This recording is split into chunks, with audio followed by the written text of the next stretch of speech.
अस्सलाम वालेकुम everyone, this is Miya Akbar. Hopes आप सब लोग ठीक होंगे और मेरी वीडियोस आपको पसंद आ रही होंगी।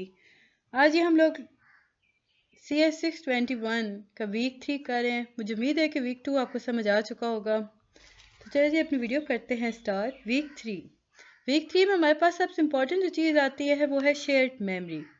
अब शेयर्ड मेमोरी है क्या? शेयर्ड मेमोरी बेसिकली एक ऐसा मेमोरी आर्किटेक्चर है जो कि मल्टीपल प्रोसेसर को या थ्रेड्स को एक्सेस प्रोवाइड करता है कि वो सेम मेमोरी स्पेस को यूज़ कर सके। अगर हम डिस्ट्रीब्यूटेड और पैरेलल कंप्यूटिंग के अंदर देखें तो शेयर्ड मेमोरी जो होती है ये यूज़ की जाती है फैसिलिटेट करने के लिए कम्युनिकेशन और सिंक्रोनाइजेशन को। अब ये कम्युनिकेशन और सिंक्रोनाइजेशन जो होती हैं ये डिफरेंट प्रोसेस और थ्रेड को यूज़ करते हुए की जाती हैं। हमारे पास इसकी प्रॉपर डेफिनेशन आएगी कि shared memory is a type of memory architecture that allow multiple processor और thread to access the same memory space. इसके बाद ही हम देखते हैं तो हमें पता चला कि जो प्रोसेसर्स होते हैं वो डायरेक्ट एक्सेस रखते हैं ग्लोबल मेमोरी और आईओ के साथ। अब ये जब ग्लोबल मेमोरी और आईओ के साथ जब कर रहे होते हैं ना डायरेक्ट एक्सेस, तो ये यूज़ कर रहे होते हैं बस या फास्ट स्विचिंग नेटवर्क। इसमें कैची कोहेरेंसी प्रोटोकॉल यूज़ हो रहा होता है। वो गारंटी करते हैं कि जो मेमोरी है आईओ एक्सेस करेगा वो कंसिस्टेंट होगी। हर प्रोसेसर जो होता है उसकी अपनी मेमोरी होती है जिसे हम कैची कहते हैं। डेटा स्ट्रक्चर जो होते हैं वो शेयर करते हैं ग्लोबल एड्रेस स्पेस को। फिर इसके बाद हमारे पास एक इम्पॉर्टेंट चीज़ आती है प्रोग्रामिंग मॉडल। प्रोग्रामिंग मॉडल के अंदर दो चीज़ें आती हैं, मल्टी थ्रेडिंग यानी थ्रेड लाइब्रेरीज और ओपन एमपी। इसके बाद ही हमारे पास ये एक डायग्राम आपके पेपर में नहीं आती, सो हम इसे कर देते हैं स्किप। नेक्स्ट टॉपिक आपके पास आता है डिस्ट्रीब्यूटेड मेमोरी।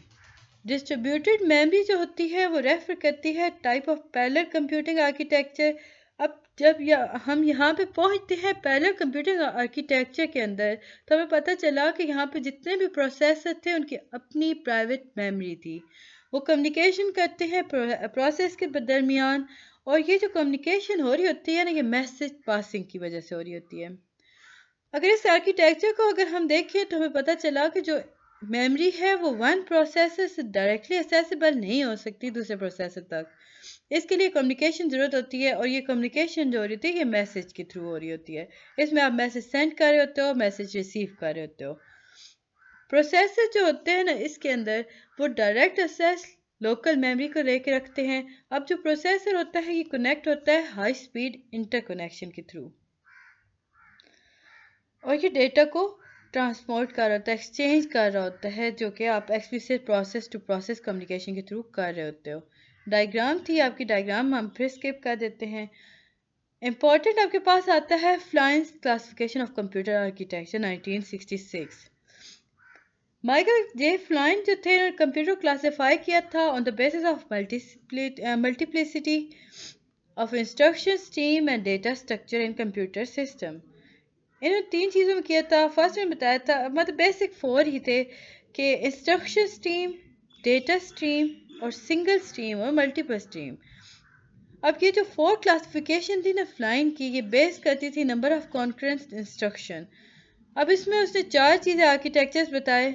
फर्स्ट आर्किटेक्चर था single instruction single data SIST, single instruction multiple data like SIMD, multiple instruction multiple data that is MIMD, and multiple instruction single data that is MIST। ये आपको याद रखने होंगे। यहाँ पे आपको एक प्रॉपर आसान कर बता दिया गया कि सिंगल डेटा के अंदर हमारे पास आते हैं और मल्टीपल डेटा के अंदर क्या क्या आते हैं। अगर हम सिंगल इंस्ट्रक्शन की बात करते हैं तो SIST और SIMD। मल्टीपल इंस्ट्रक्शन की बात करते हैं तो MIST। अब मल्टीपल इंस्ट्रक्शन और सिंगल डेटा इसके पास आ गया, और MIMD। Single instruction single data के अंदर हमारे पास आता है, सिंगल इंस्ट्रक्शन सिंगल डेटा जो होता है ये रेफर करता है ट्रेडिशनल वॉन न्यूमैन आर्किटेक्चर को। याद रखिएगा, single instruction single data von Neumann architecture को रेफर कर रहा होता है। इसके अंदर सिंगल सिक्वेंशियल प्रोसेसिंग एलिमेंट्स पाए जाते हैं जो कि ऑपरेट करते हैं सिंगल स्ट्रीम ऑफ डेटा को। अगर हम बात करते हैं single instruction single data architecture के अंदर कन्वेंशनल सिंगल प्रोसेसर को, तो वो हमारे पास, क्योंकि मैं जैसे आपको बताया था ना कि वॉन न्यूमैन है। Von Neumann basically conventional single processor है जिसे हम कहते हैं SIST सिस्टम। इसके अंदर टिपिकली नॉन पाइपलाइन आर्किटेक्चर पाया जाता है जिसके अंदर जनरल पर्पस रजिस्टर होता है और एज वेल एज सम डेडिकेटेड स्पेशल रजिस्टर्स होते हैं। अब वो रजिस्टर कौन कौन से हैं? प्रोग्राम रजिस्टर हो गया, प्रोग्राम काउंटर हो गया PC, MDR यानी मेमोरी डेटा रजिस्टर हो गया, MAR यानी मेमोरी एड्रेस रजिस्टर हो गया, IR आपके पास आता है इंस्ट्रक्शन रजिस्टर। अब इसमें कॉन्करेंसी बहुत ज़रूरी होती है। नेक्स्ट आपके पास आता है single instruction multiple. Single instruction multiple data जो है ये मल्टीपल प्रोसेसिंग सिस्टम के बेस होता है। ये परफॉर्म करता है एक ऑपरेशन को simultaneously on more than one piece of data. अब जब प्रोसेस की हम बात कर, अच्छा मैं आपको एक ट्रिक बता दूं जिसके नीचे अंडरलाइन आपको मिलेगा ना, वो आपका ज़्यादातर MCQs में होता है। अब इसमें आर प्रोसेसर जो होते हैं ये कंप्यूटर एग्जीक्यूट करते हैं सेम इंस्ट्रक्शन को और ये ऑपरेट करते हैं डिफरेंट डेटा को at a same time. Processor जो होता है वो सिंक्रोनियस रन कर रहा होता है। इसमें आप शेयर्ड और डिस्ट्रीब्यूटेड मेमोरी लेके चल रहे होते हो। इसके एग्जांपल अगर आपके पास आए तो CM1, CM2, CM के हम अंदर चल रहे होते हैं और MP1।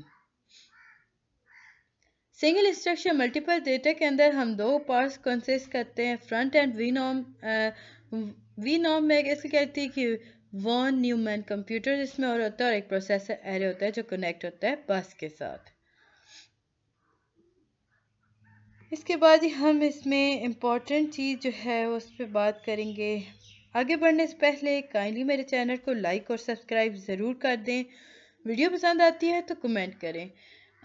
अच्छा, आप लोग के पास एक इशू आ रहा होता है ब्लर वीडियो का। जब आप वीडियो प्ले कर रहे होते हो ना, यहाँ पे आपके पास एक ऑप्शन आ रहा होता है सेटिंग का। वहाँ पे S720 या तो आपके पास ऑटो चल रहा होता है या फिर 720p होता है। अगर ऑटो है तो 720p कर दे तो आपके पास वीडियो क्वालिटी बेहतरीन हो जाती है। Multiple instruction single data next आपके पास इंपॉर्टेंट आता है।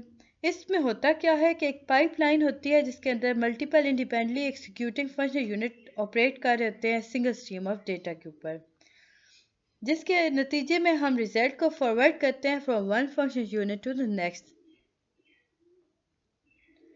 अब हम इसकी एक डायग्राम आ रही है, तो डायग्राम जो होती हैं वो आपकी पेपर रिलेटेड नहीं होती, इसलिए हम इन्हें स्किप करें। इन वीडियोस में बेसिकली हम पेपर रिलेटेड बात करें। काइंडली गाइस मेरे चैनल को लाइक और सब्सक्राइब जरूर किया करें। आप वीडियो को देख तो लेते हो, ना सब्सक्राइब करते हो ना लाइक करते हो। स्पेशल पर्पस कंप्यूटर होता है जी मल्टीपल इंस्ट्रक्शन सिंगल डेटा। इसमें आपको एक्सीलेंट सिचुएशंस होती हैं तब ये एक्सीलेंट वर्क करेगा जब आपके पास फॉल्ट टॉलरेंस मौजूद होगा। फॉल्ट टॉलरेंस है क्या, ये हम नेक्स्ट देखेंगे कि हेट्रोजीनियस सिस्टम है, याद रखिएगा। MIMD multiple instruction multiple data, इसमें हम देखते हैं इसकी definition. Multiple instruction multiple data जो है ये एक ऐसा प्रोसेसर है जो कि वर्क करता है पैरेलल कंप्यूटर्स पर। अब ये एग्जीक्यूट कर रहा होता है डिफरेंट इंस्ट्रक्शंस को और ऑपरेट कर रहा होता है various data on a same time. Multiple instruction multi data architecture की हमारे पास एक डायग्राम थी। अब ये क्योंकि हम पेपर रिलेटेड कर रहे हैं तो एज मैंने जैसे बताया MIMD प्रोसेसर जो होता है वो डिफरेंट प्रोग्राम्स को डिफरेंट प्रोसेसर पर एग्जीक्यूट कर रहा होता है। हर प्रोसेसर का अलग से एक सेपरेट प्रोग्राम होता है जो कि इंस्ट्रक्शन स्ट्रीम को जनरेट करता है। मुख्तलिफ प्रोग्राम जो रन कर रहे होते हैं ये सिमल्टेनियसली रन कर रहे होते हैं। अगर हम बात करते हैं MIMD की तो ये स्पेशल पर्पस कंप्यूटर होता है। नेक्स्ट आपके पास आता है शेयर और डिस्ट्रीब्यूटेड मेमोरी। अब शेयर मेमोरी और डिस्ट्रीब्यूटेड मेमोरी को हम क्लासिफाई करते हैं दो तरह से। अब शेयर मेमोरी में होता क्या है, शेयर मेमोरी के अंदर इंटर प्रोसेसर कोऑर्डिनेशन हो रही होती हैं जो कि अकम्प्लिश करती हैं रीडिंग और writing global memory shared by all processor को। Any processor can access then local memory of any other processor। ये शेयर मेमोरी की आपके पास एक फॉर्म आ गई। इसके बाद ही हम मैसेज पासिंग ऑर्गेनाइजेशन को देखते हैं तो ये पॉइंट टू पॉइंट होता है। हर प्रोसेसर एक्सेस करता है लोकल मेमोरी को। कम्युनिकेशन इसके अंदर वॉइस सेंड की जाती है या रिसीव की जाती है, दो तरह के ये ऑपरेट कर रहा होता है। एक या तो ये मैसेज को सेंड करेगा या फिर ये मैसेज को रिसीव करेगा। नेक्स्ट आपके पास आता है SIMD और MIMD कंपैरिजन। SIMD कंप्यूटर जो होता है इसमें लेस हार्डवेयर होती है। MIMD कंप्यूटर जो होता है ये सिंगल कंट्रोल यूनिट होते हैं। SIMD जो होता है वो लेस एक्सपेंसिव होता है, MIMD ज़्यादा एक्सपेंसिव होता है। SIMD फॉलो सिक्रेनियस प्रोसेस और MIMD जो होता है वो इनकॉर्पोरेट करता है एसिंक्रोनस प्रोसेस को। ये आपके पास एक टेबल है, इसमें आपको बताया गया है कि जो अब बात करते हो ना टाइप ऑफ प्रोसेसिंग, एक कंपैरिजन अगर डिफरेंशिएट आ जाता है। अभी आपके डिफरेंशिएट आया था शेयर्ड मेमोरी और इसमें डिस्ट्रीब्यूटेड और पैरेलल कंप्यूटिंग के आपने डिफरेंस बताना था। फ्लेक्सिबिलिटी इसमें लिमिटेड होती है, MIMD में हाई होती है, मेमोरी एक्सेसिबल शेयर्ड होता है और सेपरेट भी होता है। बेस्ट सूटेबल ये इसका जी हमारे पास आता है application with regular data parallelism, और सेपरेट अगर इसकी MIMD के अंदर देखें तो application with irregular data dependencies के बारे में बात हो रही होती है। परफॉर्मेंस इसकी हाई होती है और MIMD की फ्लेक्सिबल होती है। तो ये था जी वीक आपका 3। मुझे उम्मीद है कि आपको समझ आएगा और पसंद आएगा। मिलते हैं नेक्स्ट वीडियो में, तब तक के लिए अल्लाह हाफिज़।